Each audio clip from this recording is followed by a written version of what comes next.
Assalamualaikum warahmatullahi wabarakatuh.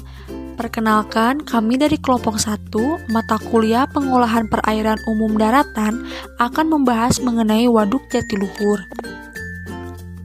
Waduk Jatiluhur merupakan waduk yang berada di Kecamatan Jatiluhur, Kabupaten Purwakarta, Provinsi Jawa Barat, kurang lebih 9 km dari pusat Purwakarta. Bendungan yang mulai dibangun pada tahun 1957 ini dan selesai pada tahun 1967 dengan panorama danau seluas 8.300 hektar. Waduk Jatiluhur memiliki potensi air tersedia sebesar 12,9 miliar meter kubik per tahun dan merupakan waduk universal pertama di Indonesia. Waduk Jatiluhur merupakan bendungan terbesar di Indonesia yang membendung aliran Sungai Citarum di Kecamatan Jatiluhur, Kabupaten Purwakarta, Provinsi Jawa Barat, dan merupakan waduk dengan luas daratan banjir kurang lebih 83 km persegi dan keliling waduk seluas 150 km pada bentuk muka air normal.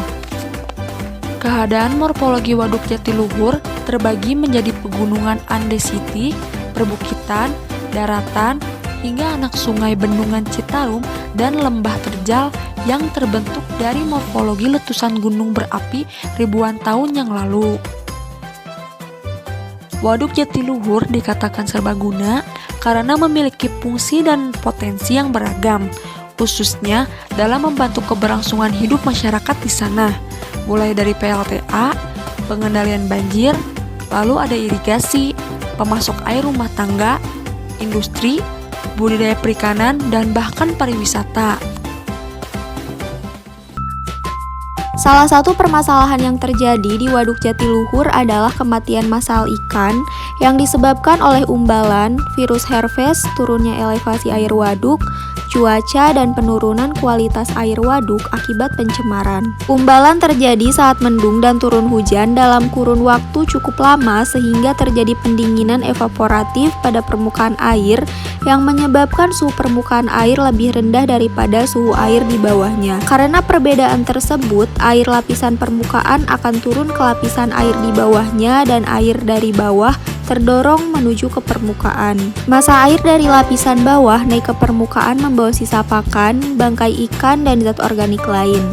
Kandungan oksigen terlarut pada lapisan bawah sangat kecil sehingga setelah terjadi umbalan, ikan dalam KJA akan mengalami kematian massal. Adapun strategi yang dapat dilakukan dalam pengelolaan Waduk Jatiluhur diantaranya yang pertama bisa membatasi jumlah petak karamba jaring apung yang dilakukan dengan tidak memperpanjang izin KJA yang telah ada sehingga jumlah KJA tidak melebihi 962 petak. Selanjutnya bisa dengan menata ulang KJA dan juga menertibkan lokasi KJA. Penetapan lokasi KJA pada zona yang telah ditentukan dengan pembatasan jumlah KJA tiap zona serta penertiban lokasi KJA sesuai dengan persyaratan teknis dan operasional yang berlaku.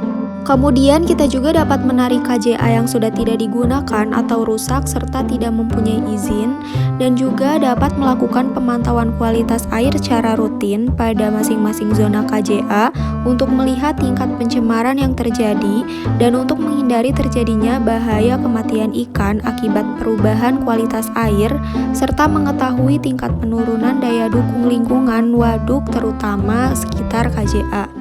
Cukup sekian dari kelompok kami, mohon maaf apabila terdapat kesalahan. Wassalamualaikum warahmatullahi wabarakatuh.